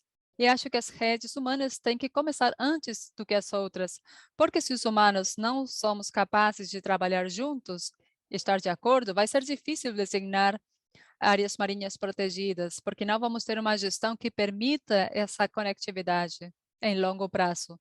Mas são dois níveis de trabalho. Um tem a ver com desenho científico, com objetivos mensuráveis, com parâmetros biológicos, e outro tem a ver com essa questão que trabalhamos agora, como trabalhamos em conjunto, em rede. E aqui, da experiência da criação da Metpan em 2009, aprendi que para que uma rede seja eficaz, é importante identificarmos quem vai trabalhar, em que vai trabalhar. Quando criamos Metpan, criou temor, algumas ONGs, algumas redes internacionais, estruturas do próprio sistema da ONU. Temos uma convenção para mares regionais, que acho que não é o caso do Cone Sul, mas em outros lugares, com estruturas intergovernamentais, pode ser um elemento bem percebido ou mal percebido. Então, são medos. Antes de trabalharmos em redes, devemos identificar quem vai formar parte dessa rede. Precisamos ver o que estava sendo feito no Mediterrâneo e o que não estava sendo feito e era importante fazermos. Então, encontramos o trabalho da rede de gestores, o que não estava sendo feito. No nosso caso, era dar apoio para melhorar a gestão e ajudar a cooperação entre gestores, dar um espaço de intercâmbio, mobilizar recursos, ser a voz para aqueles que não podiam ir para alguns espaços, era o fim último de melhoramento da gestão através de uma série de pessoas de diferentes áreas marinhas protegidas, criando esse espaço de apoio e conexão. Se não identificarmos bem o que vai ser trabalhado, o maior risco da rede é a dispersão. Inevitavelmente, isso leva para a falta de resultados, ou resultados dificilmente mensuráveis. Então, o desafio de trabalhar em rede é acotar o campo, mas também ser flexíveis, porque a rede não vai estar nunca, jamais numa caixa. São difusos os limites, às vezes estão perto e às vezes vão longe. Nós estamos no Mediterrâneo, mas estamos colaborando com o Atlântico através de diferentes projetos europeus. Eu estou tendo essa troca com vocês agora, milhares de quilômetros de distância, mas é essa rede de criação, né, que é importante. Outra coisa importante é que quando a rede é para um assunto específico, isso não pode ser limitante de apenas uma visão, porque fica muito pobre. Então, a visão dos gestores é uma, que não é a única, mas é importante, por exemplo, no Metpan, a intervenção na rede em outro nível de tomada de decisões, que intervenham as organizações que realmente estão desenvolvendo outros tipos de trabalho, não de gerenciamento de áreas protegidas, mas que complementam e reforçam a qualidade do manejo, conservação marinha, conservação de espécies, de ecossistemas, em campanhas de sensibilização social. Ter essas pessoas participando na rede é muito importante, porque isso permite essas infiltrações em diferentes níveis sociais, e isso acaba criando uma rede realmente sólida, focada em um tema, com objetivos definidos, e ao mesmo tempo se nutrindo de outros processos que têm lugar nesse espaço e tempo. Então, acho que esse é o maior desafio, a cada vez maior. O desafio é como cada vez essas redes de escala nacional são vinculadas com escalas de nível regional. O desafio é a responsabilidade em diferentes países, diferentes desafios em níveis regionais, sobretudo na área do oceano. E, por exemplo, uma das coisas em que estou trabalhando agora é desenhar como essas redes de áreas marinhas protegidas podem apoiar redes nacionais, incentivar a criação quando elas não existem. Muitas vezes tem agências de AMP, mas não necessariamente estabeleceram uma rede com os gestores que permitam ter essa troca permanente. Então, de uma rede regional, como podemos dar apoio para que os países que estão na área regional desenvolvam essas redes e como podemos ajudar a isso? Eu penso que é um dos trabalhos que eu tenho maior interesse em promover em escala atlântica, porque temos redes na África Ocidental, no Caribe, na Norte América, no Cone Sul, e como essas redes podem desenvolver de suas experiências programas de apoio específicos para que os países que formam parte do seu entorno se beneficiem desse conhecimento e tenham redes em nível nacional que permitam os gestores adquirirem conhecimentos de gestão que permitam ser eficazes e eficientes em curto prazo. Essa é, para mim, a grande pergunta e uma das funções que, em escala regional, podemos desenvolver, intercambiando com as diferentes regiões e vamos aprender.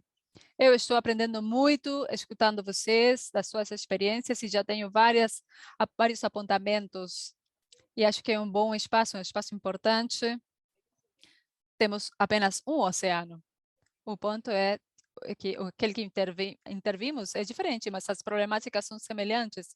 E as soluções podem ser inspiradoras de uns para os outros. Obrigada, Puri. Muito clara a sua resposta. E a importância do trabalho colaborativo, cooperativo com os diferentes atores. E são processos de aprendizagem, processos de mudança cultural. Gilberto, há uma pergunta para você, diretamente. Diz, qual é o valor real ou aproximado para implementar o monitoramento? Por quilômetro quadrado ou por hectare?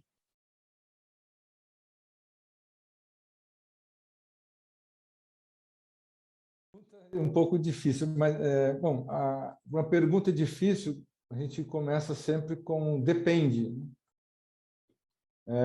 Depende de vários aspectos, assim, né? Existem parâmetros para, por exemplo, monitoreio de pesca em determinados contextos, não? Se é pesca industrial, aí depende de monitoreios eletrônicos e ferramentas mais caras. A pesca artesanal depende de mais participação das pessoas, né? Mais pessoas trabalhando em contato com pescadores. Então, depende. Eu diria assim, é possível ter parâmetros, mas eu não tenho uma resposta, assim, um parâmetro geral que poderia ser utilizado. A gente tem como, através, inclusive, das redes, né, que eu diria, são importantes para intercambiar esse tipo de experiência, trabalhar algumas possibilidades de estimar valor, mas eu dependeria de saber em que contexto, em que área, se é uma área protegida, se é uma praia, se é uma ilha. Então, são vários fatores, mas existem parâmetros que a gente pode estipular. Eu não me arrisco a dizer um valor, porque realmente eu tenho que fazer uma estimativa caso a caso, né?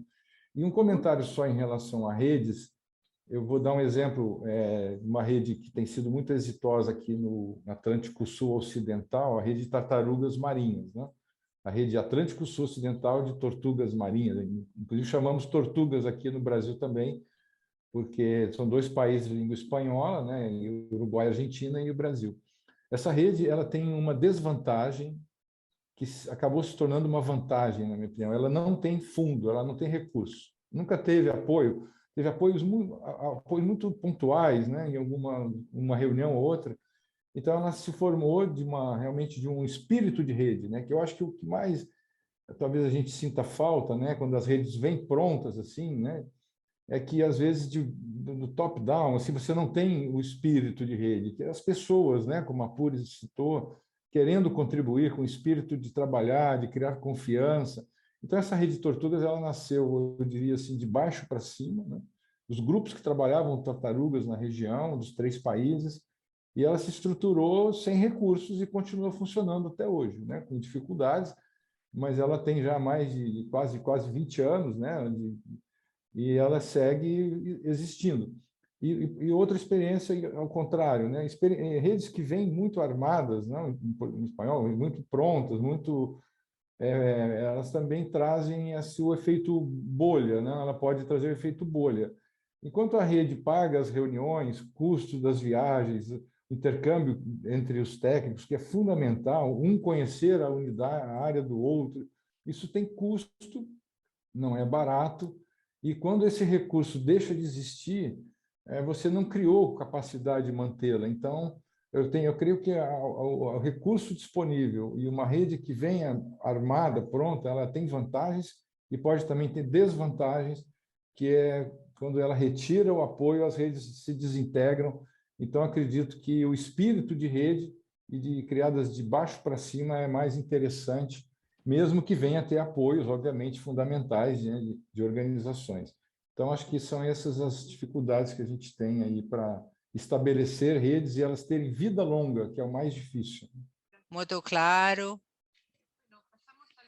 Vamos à última pergunta.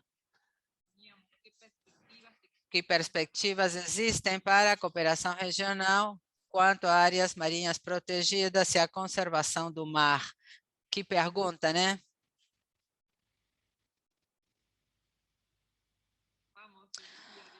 Lucia,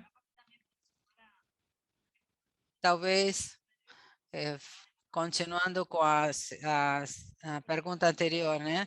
Colocar na mesa a rede parques e o subgrupo específico, marinho costeiro. A rede parques é uma rede dos sistemas nacionais de áreas protegidas da América Latina e o Caribe, e particularmente o grupo marinho costeiro tinha uma trajetória importante e constante de trabalho entre os diferentes integrantes da rede.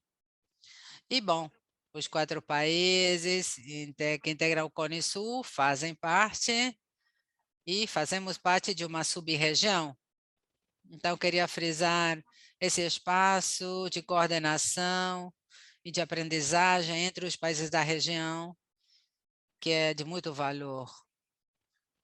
E, bom, quanto à cooperação para o Uruguai, isso é super relevante. Mencionávamos o atraso, por assim dizer, que temos na criação de áreas protegidas. A cooperação com os países da região foi um pilar no desenvolvimento do sistema, e particularmente em questões marinhas costeiras. Tivemos também projetos de cooperação com o Chile, tentamos com o Brasil, mas não chegamos a executar, para trabalharmos na governança das áreas protegidas, conhecendo as experiências do Chile, principalmente, também no planejamento marinho. Frisar que, para além de termos uma trajetória, consideramos um pilar importante para poder aprender das trajetórias dos países vizinhos. E, bom, e depois, no mar, onde a biodiversidade não entende de limites, é fundamental a cooperação entre os países, seja na definição de objetivos comuns de conservação, também de gestão, de planejamento, de fiscalização, de monitoramento, compartilhar informação. Sem dúvida, isso tudo é fundamental. E o Uruguai, particularmente, tendo um pequeno espaço marinho comparado com os grandes parceiros do Cone Sul, mais fundamental ainda. Obrigada, Lucia, muito clara a sua exposição. Mas alguém gostaria de fazer algum comentário? Gilberto. Valdemara pediu a palavra, mas eu só vou citar um exemplo que estamos trabalhando agora no Brasil, interessa muito na aproximação com o Uruguai, por exemplo, na criação de áreas protegidas marinhas. Estamos num projeto propondo a criação de uma área no limite do sul do Brasil com o Uruguai, né? Uma região chamada Albardão, área marinha protegida, né? E essa área marinha protegida é muito interessante que haja uma política, né, semelhante, ou então existe uma tentativa de aproximação com o Uruguai. Depois vou trabalhar isso com mais calma com a Lucia, mas já temos essa proposta da área protegida marinha do lado brasileiro e soubemos que há também uma iniciativa, uma discussão no Uruguai em relação a uma área protegida no lado uruguaio. Então, é somente para trazer esse exemplo que até no estabelecimento de áreas protegidas, né, a cooperação pode ser muito fundamental, porque, como dizem, né, dizemos todos aí, os recursos, né, a biodiversidade estão aí e para eles não interessa a bandeira. Então, essa cooperação também no planejamento das áreas protegidas nacionais me parece interessante e depois, uma vez estabelecidas, as redes de gestão. É só para dar esse exemplo aí. Obrigado. Gracias. Sí, Valdemar, adelante. Sí, bueno, gracias. Dos cosas. Yo creo que, en primer lugar, la cooperación tiene que partir al interior de los países a través de institucionalidades. Nosotros en Chile tenemos un Consejo de Ministros para la elaboración de una política oceánica y hace poco, el 8 de junio, el Día Mundial de los Océanos, adoptamos un programa oceánico con una serie de proyectos con fechas bastante perfilados. Y yo creo que eso es fundamental. Y dentro de este esquema también se estableció un comité interministerial precisamente para la implementación. Da área marinha protegida, entre todos os atores, né? Então, acho que isso é fundamental. E depois, quando falamos das redes, as redes internacionais, elas também são fundamentais. Elas são essenciais para alcançar a ciência oceânica transformacional e que nos permita que todos possamos ir do oceano que temos para o oceano que queremos. Então, todas essas redes, elas são ferramentas que, por sua vez, constituem esforços consistentes com a década das Nações Unidas para as ciências oceânicas, para um desenvolvimento sustentável. Eu acho que isso é fundamental, aproveitar essa década, então, para criarmos mais redes ainda, mais profundas, para trocar experiências e melhorar a visão que todos temos das áreas marinhas protegidas, no entendimento que é, digamos, o modo mais custo-efetivo para a proteção do oceano. Obrigado.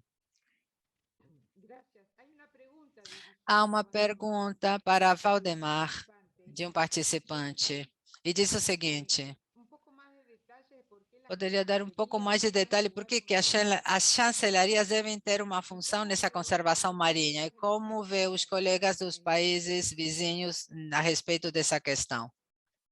Muito boa a pergunta. Bom, tudo depende da liderança dos chanceleres, né? No nosso caso, em 2014, Heraldo Munhoz estava no cargo e organizou no Chile a conferência Hello Ocean, que foi criada pelo secretário John Kerry.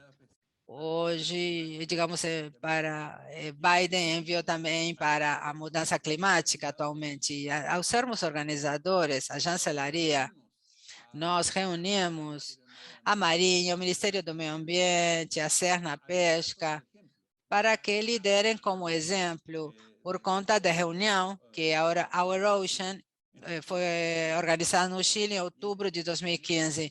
E naquele momento, naquela época, sob a nossa liderança, conseguimos criar a área marinha. A mais aventureira são 2 ilhas chilenas, mais de 300 mil quilômetros quadrados, a superfície é comparável com a Itália. E, atualmente, Andrés Calamar, o nosso chanceler, está muito envolvido na tarefa. Isso acabou se transformando numa política de Estado, uma diplomacia oceânica nacional, permitindo que destacar a relação, a mudança climática, a biodiversidade e o processo da criação de um acordo de alto mar para proteger a biodiversidade marinha para além da jurisdição nacional. Então, isso nos permite ter uma visão holística, integradora de como abordar essas questões e onde as áreas marinhas protegidas, elas constituem um elemento essencial, porque digamos, porque devemos ter construído áreas marinhas para dar o exemplo. E acho que nós fizemos as coisas bastante bem, há muito para ser melhorado, mas tendo 43% da zona econômica exclusiva chilena com uma forma de proteção, nos permite andar pelo mesmo trilho. Então, estamos propondo, no marco da OPS, Organização Regional de Ordenamento Pesqueiro do Pacífico Sul, pensar na criação de uma área marinha protegida na Cordilheira de Nazca e na fratura de Salas e Gomes, porque é lá, para juntar a área marinha protegida chilena, estamos falando de uma área designada como uma das 10 áreas significativas de ordem ecológica ou biológica. Então, para estarmos à vanguarda, devemos pensar para o futuro, não ficar apenas na área marinha protegida que temos no Chile, mas também devemos pensar, devido à urgência que a mudança climática nos impõe e pela vontade de estar à vanguarda dessas questões, tomar as primeiras providências para criar uma primeira área marinha protegida em alto mar. O mundo está caminhando nessa direção. Obrigada, Valdemar, muito claro. Bom, Puri, gostaria de acrescentar mais uma coisa, ou mais alguns elementos. Adorei o que Valdemar comentava dessa integração de instrumentos de política internacional que parecem distantes, porém é a mesma coisa. É importante que seja interpretado assim por parte dos países, porque no final das contas é onde são implementadas as ações para responder aos diferentes acordos. Então, feliz de ouvir que pelo menos é um exemplo que aponta para essa evolução. Eu queria responder a pergunta sobre a questão da cooperação no âmbito regional. Um dos grandes desafios, há exemplos que já estão funcionando, ou pelo menos apontando para escalas de cooperação bem maiores. Na América Latina, por exemplo, o CEMAR, o Corredor Marinho do Pacífico Leste Tropical, promovido por 4 países, a América Central e Sul, Panamá, Costa Rica, Colômbia e Equador. Áreas marinhas protegidas, bastante distância da costa, e a cooperação permite que eles trabalhem na conectividade entre essas áreas marinhas protegidas. Não posso dar detalhes sobre as ações, mas o enfoque eu acho muito interessante, pois ele mostra que cada um tem uma responsabilidade nas águas jurisdicionais, mas há uma responsabilidade que ultrapassa e tem a ver com essa conexão entre essas áreas protegidas, o que comentava Gilberto sobre o estabelecimento das novas áreas na fronteira entre o Brasil e o Uruguai. Acho muito importante. Esses são os exemplos de que precisamos e de que precisa o mundo. Amanhã, 3 da manhã, hora espanhola, estarei trabalhando com a iniciativa do Triângulo de Coral na Indonésia, no Sudeste Asiático, entre a Indonésia, as Filipinas, a Malásia, Papua Nova Guiné, porque são os países que envolvem essa área chamada Triângulo de Coral. E tem um grupo de trabalho específico sobre temas marinhos, e justamente eles querem aprender da experiência do Atlântico sobre como melhorar a cooperação transfronteiriça. Acho que é um campo que deve ser desenvolvido daqui a pouco e contar com as estruturas regionais existentes. E concordo plenamente com o que o Lucia falava, a rede parques, que já existe com esse grupo de trabalho marinho costeiro. De fato, trabalhamos também no projeto de governança de oceanos com eles. E essas estruturas já existentes podem ser muito importantes na agilização da inclusão nos países dos enfoques integrados e os espaços de cooperação nas áreas limítrofes. Não esquecemos que as áreas limites foram elementos de luta, de guerra, para estabelecer as fronteiras. Ainda há alguns conflitos, né?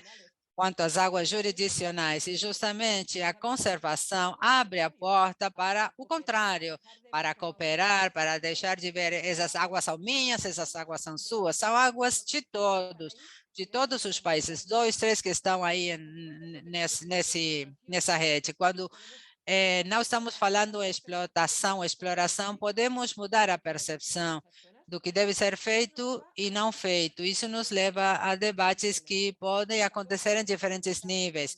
O governamental é fundamental, mas quando não há espaço nessa esfera, eu posso dizer que no Mediterrâneo há águas fronteiriças que não dão espaço, porque os países estão em guerra, em litígio, não declarada, mas de facto, às vezes, sabem que as águas marinhas protegidas, elas abrem pequenas janelas para o diálogo no nível de gestão, que às vezes não podem existir na esfera diplomática. O fato de alguns gestores de certos países, não vou mencionar concretamente, se alguém escutar minhas palavras, não quero que alguém possa se sentir que estamos fazendo interpretações de alto nível político, mas em alguns países que nas fronteiras ou por conta das fronteiras não se falam, os gestores das áreas marinhas falam, trocam informação relevante para as espécies, para os hábitats e oferecer a esses gestores espaços nos quais eles possam ter essas trocas de informação é fundamental. E mais uma vez, o valor das redes em escala regional, pois elas permitem fazer um bypass que não gera conflito político nem diplomático, porém que favorece a troca de informação científica, de informação útil para o manejo. E acho que são escalas diferentes que nos permitem avançar conjuntamente e aproveitar de cada uma delas o que tem a nos oferecer. A esfera diplomática é fundamental, mas também o âmbito dos especialistas, dos cientistas, tudo isso abre possibilidades que no momento em que a política é desbloqueada, estarão prontos para agir. Porque se não podemos desbloquear politicamente, mas os que estão nas áreas políticas, nas áreas protegidas, esses gestores não tiverão contato fora com ninguém de outro país, vai ser difícil. Então, se essas trocas já aconteceram, eles estarão prontos para agir rumo a uma participação regional, e acho que é importante. Obrigada, Pori. Você fez uma reflexão final muito importante para toda essa conversa que tivemos ao longo desse encontro. Esse trabalho em rede, essa visão comum, a transparência na gestão, os processos colaborativos, o diálogo, todos conduzem a abaixar os níveis de confrontação e a trabalhar processos de avanço. O que dissemos no início, o mar é apenas um e não tem fronteiras. Alguns de vocês quer fazer alguma outra reflexão? Lucia.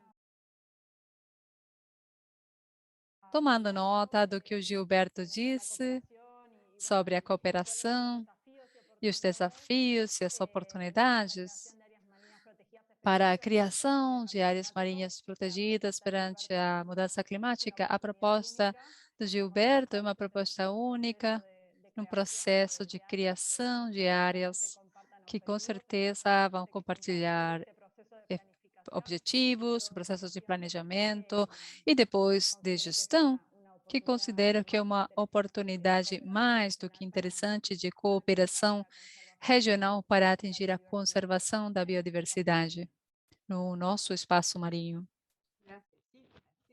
Obrigado. Obrigada. Valdemar pode falar. Brevemente, o que coloca a purificação é um oceano, é apenas um oceano. E essa é a característica que teve esse processo de conferências nosso oceano, que foi impulsada em 2014 e chegou até hoje. Anualmente, pandemia mediante, no sentido de que todos os atores, governos, instituições, sociedade civil, temos que tomar conta do mar. Nesse sentido, precisamos gerar ações politicamente vinculadas, não juridicamente vinculantes, que são responsabilidade de cada um na implementação. É um processo que penso muito interessante, porque coloca o ponto que a purificação disse várias vezes, que eu gosto muito sobre esse sentido de apenas um oceano. O que acontece em um ponto tem consequências em outro. Não há compartimentos. Tem que ser um enfoque integral, nem no oceano e menos ainda nos processos das Nações Unidas que compartilham esse tipo de assuntos. Obrigada a vocês. Não, somente para mencionar dois perigos, né, que eu vejo na formação de redes internacionais. Um é a formalização. Quando se tenta se formalizar as redes, temos muitos problemas. Então, quanto mais informal for a rede, melhor, né? Essa é uma sugestão. E outro perigo, cuidado com as cancilherias. Nem todos temos um Valdemar Coates nos nossos países, né? E quando a formação de uma rede entre países vai para o âmbito político, realmente temos alguns perigos e também muitas potencialidades, mas nos últimos anos, mais perigos que potencialidades.